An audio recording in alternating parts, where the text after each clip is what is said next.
transfer pricing ini sangat amat ketat dikenakannya di masing-masing negara itu, penerapan dari transfer pricing ini. Sehingga kemudian masing-masing negara nih suka mengkoreksi sepihak-sepihak begitu, Mas Adi. Ini adalah untuk menguraikan masalah terkait transfer mispricing. Kalau yang namanya transaksi afiliasi, ya dibuktikan dong. Dibuktikannya bagaimana? Ya dilaporkan dong. Dilaporkan di SPT. SPT PPh-nya di 3 tahun terakhirnya juga. 3 tahun juga ya.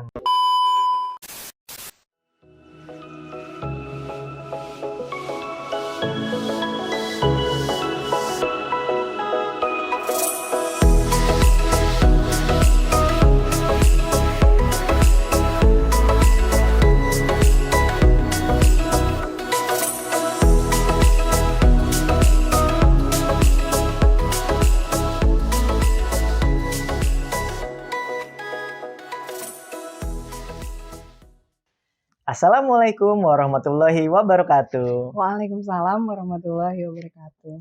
Halo kawan pajak semua, bertemu kembali dengan saya Adi Wiono, penyuluh pajak di KPP Wajib Pajak Besar 1 yang akan menemani kawan-kawan pajak semua beberapa menit ke depan di podcast YouTube channel KPP Wajib Pajak Besar 1. Nah, seperti biasa di podcast ini kita akan membahas informasi-informasi perpajakan yang terkini dan juga menarik. Dan untuk kali ini kita akan membahas apa Mbak Wanda? Kita akan membahas terkait Advanced Pricing Agreement atau APA.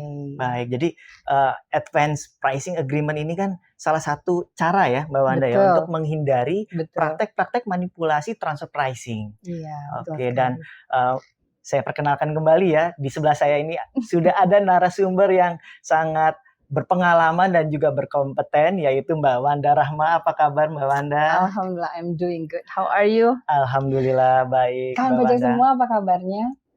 Mudah-mudahan baik selalu ya. Semuanya semoga dalam keadaan baik dan selalu bahagia ya Mbak ya. Amin. I have a little secret. Oke, apa itu? I actually one of your fans. Oh my God. No, he's doing so great. Jadi Mas Adi ini adalah salah satu penyuluh handal kita juga kawan pajak. Jadi this is our first time collaboration and I am so grateful that I could be here at the same frame with you. So thank you so much for having me. I'm so honored. Iya. Oke, baik. Kita lanjut ya Mbak Wanda ya. Lanjut. Baik. Nah, saya perkenalkan kembali nih Mbak Wanda. Jadi Mbak Wanda ini sebenarnya adalah salah satu penyuluh pajak ahli muda di KPP Wajib Pajak Besar 1. Betul ya Mbak ya? Betul. Oke. Baik. Jadi kita akan bahas tadi adalah kesepakatan harga transfer atau APA ya Mbak ya. Betul. Dan untuk kesepakatan harga transfer ini biasanya erat kaitannya dengan transaksi-transaksi perusahaan afiliasi ya, Mbak Wanda ya. Dan sebagaimana kita ketahui wajib pajak yang ada di KPP Wajib Pajak Besar 1 ini kebanyakan mayoritas itu memiliki transaksi dengan perusahaan afiliasi. Betul sekali. Mungkin Mbak Wanda bisa bantu jelaskan nih mengenai apa sih latar belakang dan juga tujuannya apa sih sehingga terbit ketentuan terkait APA ini. Silakan, Mbak. Baik, terima kasih banyak Mas Adi. Ini kawan pajak semua, kalau kita bicara segala sesuatu yang bersinggungan dengan transfer pricing, it's going to be interesting. Baik. Tapi saya tidak mau masuk ke inti materi kita. Oke. Saya mau flashback dulu terkait OECD. It's not compulsive disorder. Bukan ya? Beda ya? Beda ya. 4 huruf ini adalah kepanjangan dari, could you guess? Apa itu? Organization for Economic Cooperation and Development. Oke, basically ini adalah salah satu organisasi internasional yang dibentuk dalam upaya mengeluarkan kebijakan-kebijakan ekonomi. Nah, ini fungsinya adalah untuk mendorong adanya kesetaraan, kesamaan, kesejahteraan, kesempatan untuk negara-negara anggota si OECD itu. Negara-negara anggota itu ada 38 loh Mas Adi. Apa aja tuh Mbak? Nah, udah biasanya negara-negara maju ya, di antaranya ada Amerika, Australia. Nah itu. Cuman, selain negara anggota, mereka juga bermitra dengan negara-negara lain. For example, South Africa, China, Brazil, India, and even Indonesia. Oke. Menariknya, si OECD ini juga mengatur petunjuk pelaksanaan dari transfer pricing. Dituangkan dalam OECD Transfer Pricing Guidelines. Yang di dalamnya sudah ada MAP dan CP. Apa itu Mbak? MAP and CP. Ini dua singkatan baru ya. Ya. Mungkin kawan pajak semua sebenarnya sudah familiar. Mas Adi juga pasti sudah tahu. Ini adalah Mutual Agreement Procedure dan kemudian ada Corresponding Adjustment. Saya mau membedakan dengan CA. Memang kan Corresponding Adjustment. Harusnya CA ya singkatannya. Tapi many people say that CA is Competent Authority. Itu sebabnya kita singkat saja dengan CP ya Mas Adi ya. Nah, sudahlah ada dua aturan tadi, CMAP, CCP. Ternyata masih aja nih kawan pajak, masih saja terjadi sengketa atau perselisihan antara wajib pajak dengan otoritas pajak. Baik, ternyata belum cukup tadi yang dua itu tadi ya. It's never enough kayaknya ya. Dan ini ada lagi sengketa antara otoritas pajak suatu negara dengan negara lain. Oke. Nah kemudian hal ini kenapa? Kenapa ada sengketa tadi?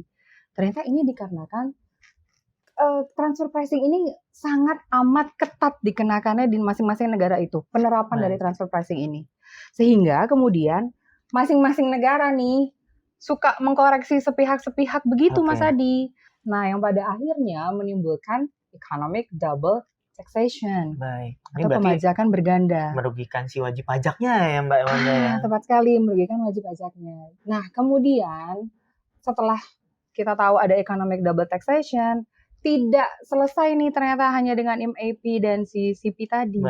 Maka kemudian dikembangkanlah skema penyelesaian lain, yakni APA, Advanced Pricing Agreement atau kesepakatan harga transfer.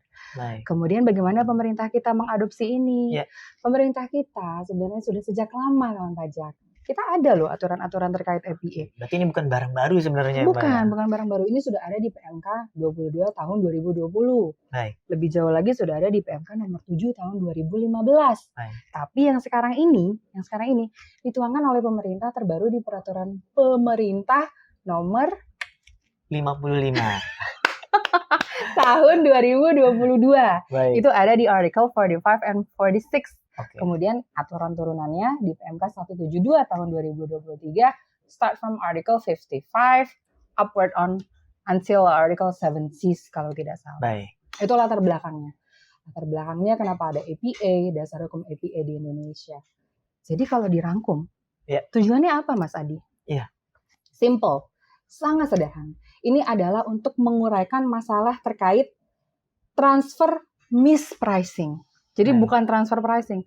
Transfer mispricing yang tidak bisa selesai hanya dengan menggunakan MAP ataupun CP. Jadi ini memberikan kepastian hukum juga bagi para wajib pajak semua. Ini jadi mungkin bisa menjadi win-win solution ya Mbak ya. Bagi kedua belah pihak ya, bagi wajib pajak dan juga si competent authority. Itu kata saktinya, win-win solution. Betul. Ini makin menarik nih pembahasan kita ya Mbak Wanda ya. Nah, jadi kalau bisa saya tarik kesimpulan, jadi APA ini sebenarnya dia itu lahir paling terakhir sebenarnya, lahir paling bungsu gitu ya belakangan. Dari si transfer pricing guidelines tadi ya Mbak ya. Dan karena dia anak bungsu gitu ya, biasanya paling diperhatiin nih sama orang tuanya ya, paling disayang. Paling disayang. Anak keberapa? Saya alhamdulillah anak tengah Mbak. Oh saya juga. Oke. Kita lanjut ya.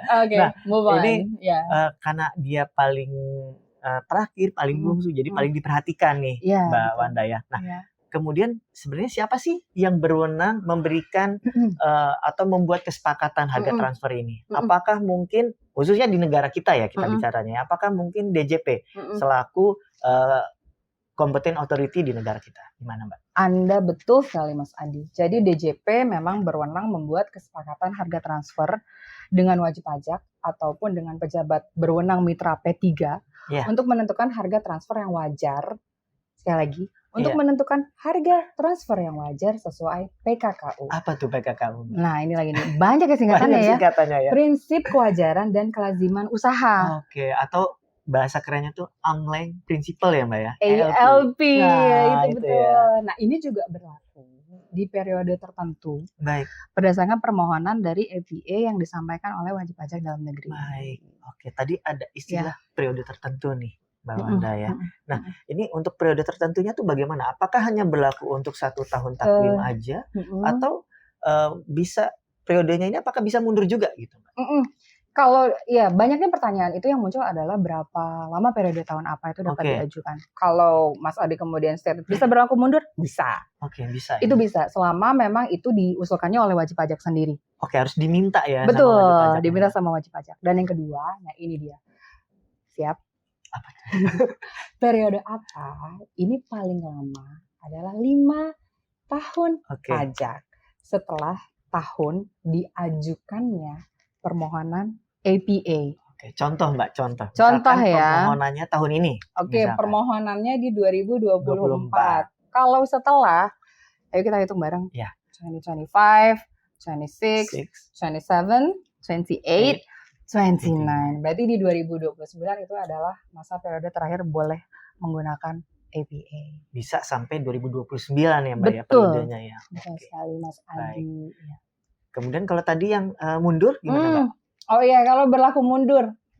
Kira-kira ada SKB lagi nggak sih syarat dan ketentuan berlaku? Pasti ada dong. Ada ya Mbak ya? Ada. Syarat ketentuan berlakunya ini adalah, jadi kalau kita mau memberlakukan si APA itu mundur, yang pertama ya kawan pajak ya, fakta dan kondisi transaksi afiliasi tidak berbeda secara material dengan fakta dan kondisi transaksi afiliasi Oke. yang telah disepakati berdasarkan kesepakatan harga Harga transfer. transfer. Itu yang pertama. Oke. Kedua, belum daluarsa penetapan. Baik. Jangan macam-macam, enak aja kalau misalkan mau 10 tahun mundur gitu kan nggak bisa ya. Kejauhan ya Mbak ya? Terlalu jauh, karena penetapan berapa lama daluarsanya? Kalau menurut undang-undang kita masih 5 tahun ya Mbak ya? Masih 5 tahun. Jadi itu 2, belum daluarsa penetapan. Yang ketiga, belum diterbitkan surat ketetapan pajak penghasilan badan Mas Adi. Oke. Dan yang keempat, ini agak panjang nih kawan Iya. pajak semua ya. Tidak sedang dilakukan pemeriksaan bukti permulaan atau tidak sedang dilakukan pertama, penyidikan, kedua, penuntutan, ketiga, persidangan tindak pidana di bidang perpajakan ataupun tidak sedang menjalani hukuman pidana di bidang perpajakan. Oke, berarti yang kalau keempat nih, yang nomor 4 dia khusus terkait dengan tindak pidana di bidang perpajakan ya Mbak ya fokusnya ya? Iya, betul. Jadi jangan deket-deket sama pidana ya kawan pajak ya. Jangan sampai ya Mbak ya. Jangan sampai. Ngeri Nauzubillah ya. min dzalik. Ya, Oke, betul. ini makin menarik sekali nih pembahasan kita ya Mm-mm. Mbak Wanda ya terkait APA ini. Nah, kemudian pertanyaan berikutnya adalah sebenarnya siapa saja sih yang bisa mengajukan APA? Tadi kalau nggak salah dengar disebutkan wajib pajak dalam negeri ya, itu bisa mengajukan. Nah, kemudian kalau tadi si WPDN bisa mengajukan, dasar pengajuannya apa saja Mbak?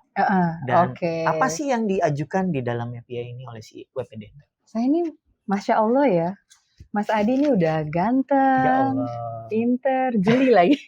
Tadi soalnya kan sudah ada wajib pajak dalam negeri ya. Ini diangkat-angkat terus nih. Jadi, no, it's real, it's the fact. Bener loh itu Mas. Jadi betul, yang bisa mengajukan adalah wajib pajak dalam negeri. Oke, betul sekali, tapi berdasarkan 2 hal. Baik. Yang pertama adalah inisiatif dari wajib pajak ya. Oke. Nah, inisiatif dari wajib pajak ini bisa berupa APA, unilateral, ada lagi APA, bilateral, dan yang terakhir ada lagi APA, multilateral. Ini lulus nih. Ini saya lulus nih. Tes nih langsung ya sama Mbak Wanda ya. Dan yang kedua adalah bisa menyampaikan, si WPDN ini bisa menyampaikan, mengajukan berdasarkan pemberitahuan tertulis Dirjen Pajak sehubungan dengan permohonan APA bilateral atau multilateral dari wajib pajak luar negeri kepada CA negara mitra. Kepada CA ya, Competent Authority, bukan CP berarti kan tadi itu. CA. Ya. Oke. Sedangkan tadi Mas Adi tanya yang diajukan apa sih? Yang diajukan apa? Betul. Berarti yang diajukan itu pastinya transaksi afiliasinya, Mas.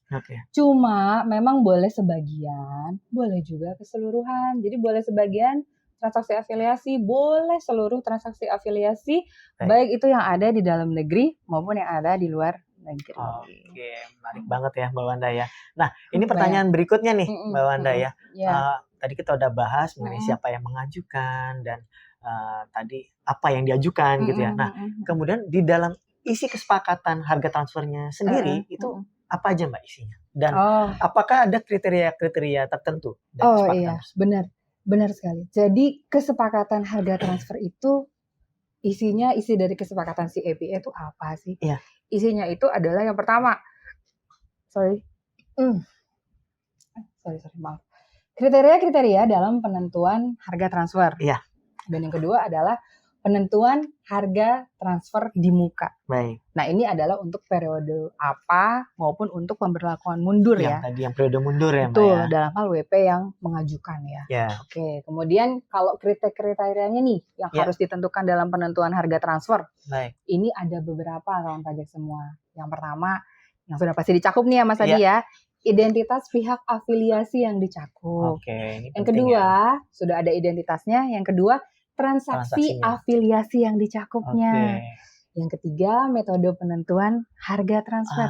Ini kalau metode penentuan harga transfer nih, kalau nggak salah saya ingat yang paling banyak digunakan tuh diantaranya ada CUP ya Mbak ya, comparable uncontrolled price, Betul, kemudian betul, ada juga cost plus method ya Mbak ya, kemudian ada juga TNMM, transactional net margin method. Itu yang iya. cukup sering digunakan, betul ya Mbak betul. ya? Terima kasih loh Mas Adi. Itu betul sekali kawan pajak. Semua tadi itu benar. Jadi ini adalah penentuan harga transfer, metode-metodenya. Nah, yang kemudian adalah cara penerapan metode penentuan harga transfernya. Dan yang terakhir adalah asumsi kritis. Baik. Ini kalau kita bicara critical assumption, pasti nanti WP kawan pajak bingung ya. Sebenarnya asumsi kritis itu apa sih? Nah, apa tuh? Nah, asumsi kritis ini contohnya katakanlah kondisi ekonomi suatu negara yang mempengaruhi penentuan harga transfer. Oke, itu yang dimaksud asumsi kritis tadi ya. Bahasanya tingkat tinggi nih soalnya. Iya. Kalau bahasa hukum sih ya, susah ya bahasa hukum, bahasa legal. Baik, nih kita beralih ke pertanyaan selanjutnya nih. Masih ya Mas? Tenang, masih ada. Iya, baik. Soalnya saya yakin kawan pajak semua nih semakin tertarik nih bahas API ini ya. Oke, kita lanjut ya. Kemudian mengenai apakah ada syarat dan ketentuan yang berlaku? Kalau misalkan ada, apa saja syarat bagi WPDN ini bisa diperbolehkan untuk mengajukan API ke DJP? Baik, saya harus stated di sini nih di awal nih. Oke. Syarat-syarat yang akan saya elaborasikan berikut ini adalah syarat-syarat yang mutlak kawan pajak. Baik. Tidak satu persatu. Jadi harus akumulatif. Jadi kalau memang tidak memenuhi syarat ini, lebih baik tidak usah mengajukan gitu loh. Oke. Mas Adi. Karena ini akumulatif ya. Benar. Ini filter awal ya kawan pajak. Jadi ini adalah 5 filter awalnya. Yang pertama, haruslah sudah menyampaikan SPT 3 tahun terakhir, SPT tahunan PPh ya. Baik. Oke, itu yang pertama. Yang kedua, kemudian dia begini, kalau kita bicara soal tadi API, transfer pricing kan? Iya, betul. Berarti dia diwajibkan dan harus memenuhi kewajibannya menyelenggarakan TP-Doc. Selama 3 tahun terakhir. Baik. Oke, yang ketiga, ini yang panjang tadi, yang ada di syarat yang pemberlakuan mundur. Terkait tindak pidana perpajakan betul, ya Mbak ya? Tidak sedang dilakukan bla bla bla bla bla. Oke, nah yang keempat, tadi kalau yang namanya transaksi afiliasi, ya dibuktikan dong. Dibuktikannya bagaimana? Ya dilaporkan dong. Dilaporkan di SPT. SPT PPh-nya di 3 tahun terakhirnya juga. 3 tahun juga ya Mbak ya? Iya, dan yang terakhir, yang kelima, usul penentuan harga transfer berdasarkan PKKU tadi tidak boleh menyebabkan laba operasional menjadi lebih kecil. Oke. Kalau tidak memenuhi 5 syarat tadi, tidak akumulatif, lebih baik tidak usah diajukan. Udah pasti ditolak endingnya ya Sudah Mbak ya? pasti, betul. Nah, tapi kemudian pertanyaannya lagi tadi yang Mas Adi ajukan. Kalau sudah memenuhi yang 5 tadi, diajukan kemana? Ke DJP. Melalui KPP terdaftarnya. Secara langsung maupun melalui media elektronik. Berarti nggak bisa dikirim pos ya Mbak ya? Atau ekspedisi gitu ya? Sejauh ini aturannya bicaranya seperti itu. Jadi ini memang benar, anak bungsu. Spesial ya Mbak? Iya, betul. Iya. Oke. Nah, ini tadi kita udah bahas tadi ya mengenai syarat dan ketentuan supaya dia bisa mengajukan permohonan. Gitu. Tapi tadi saya lupa loh Mas. Ada lagi? Layernya tidak semudah itu. Ada jadi, apa lagi tuh Mbak? Ada lagi benteng pertahanan yang harus ditembus. Sudah ada 5 syarat-syarat tadi dipenuhi. Kayaknya udah banyak itu 5 Mbak, udah cukup. Iya, tidak. Ada lagi. Harus ada lagi filternya. Nah, sekarang saya tanya, boleh cenah ngajuin dalam bahasa selain Indonesia? Ini kan tapi kenapa jadi Sundanya? Kan tidak boleh. Ini internasional ya. Jadi harus disampaikan tertulis dalam bahasa Indonesia sesuai dengan format formulir permohonan API. Baik, walaupun mungkin mitranya itu negara lain gitu ya. Nggak boleh pakai bahasa Inggris gitu, nggak boleh. Harus dengan bahasa Indonesia. Yang kedua, Apa yang kedua? Kok saya lupa? Ditandatangani, harus Oke. ditandatangani oleh salah satu pengurus yang Pengurus. namanya tercantum di akta. Baik. Saya boleh tidak kalau menandatangani punya fit gitu? Kalau Mbak Wanda punya perusahaan, Oh iya, ya itu siapa baru, tahu kan nggak ada yang tahu ya. ya itu baru boleh ya. Bisa ya. Itu baru boleh. Nah, kemudian yang ketiga ini. Ya. Ini sebenarnya saya agak bingung mengutarakannya. Baik. Diajukan dalam, wait a second. Diajukan dalam 12 sampai dan 6 bulan sebelum dilakukannya, sebelum dimulainya periode apa. Oke. Nah, jadi kalau di sini saya mau kasih contoh nih, kalau dimulainya periode apanya itu 1 Januari 2025. 25. Ya, karena kan gajinya sekarang nih 2024 ya. Boleh tidak kalau diajukannya sekarang? Sekarang ini kebetulan kan masih dalam jangka waktu 12 bulan ya Mbak ya. Nah, berarti boleh dong. Aduh, Mas Adi nih pintar sekali ya. Alhamdulillah. Jadi memang masih boleh. Cuman kalau diajukan di Oktober 2024 boleh tidak? Oktober 2024. Oktober ke misalkan ke Januari gitu ya. Itu kan berarti sekitar 3 bulan ya Mbak ya. Jadi Masih kurang dong. Jadi- Prematur dia. jadi belum boleh. Belum boleh lahir. Betul. Dan kemudian syaratnya lagi harus dilampiri dengan surat pernyataan. Surat pernyataannya 2 lagi. Baik. Yang pertama, surat pernyataan bahwa si wajib pajak dia bersedia melengkapi seluruh permohonan dokumen yang diperlukan pada saat proses APA. Baik. Dan yang kedua, dia ada surat pernyataan bahwa dia bersedia melaksanakan apapun yang sudah disepakati pada saat APA. Baik. Nah, Jadi cukup banyak tadi Mas- benteng-bentengnya ya Mbak Mas ya. Adi, saya haus. Oh ya. Capek ya Mbak. Silakan diminum dulu Mbak. Terima kasih Mas Adi. Saya izin minum ya saya kawan temenin deh pajak ya, Mbak, ya. semua. Oh my god, I'm so Sayang, thirsty. Kita nggak ada yang endorse. Do you ya, wanna Mbak ya? cheers? Like, Oh, iya. okay, like cheers Cheers. for APA. Aduh, ya Allah. Aduh, ini khasnya Mbak Wanda banget nih rasanya. Apa? Kan Tawar. ini tawar. Iya.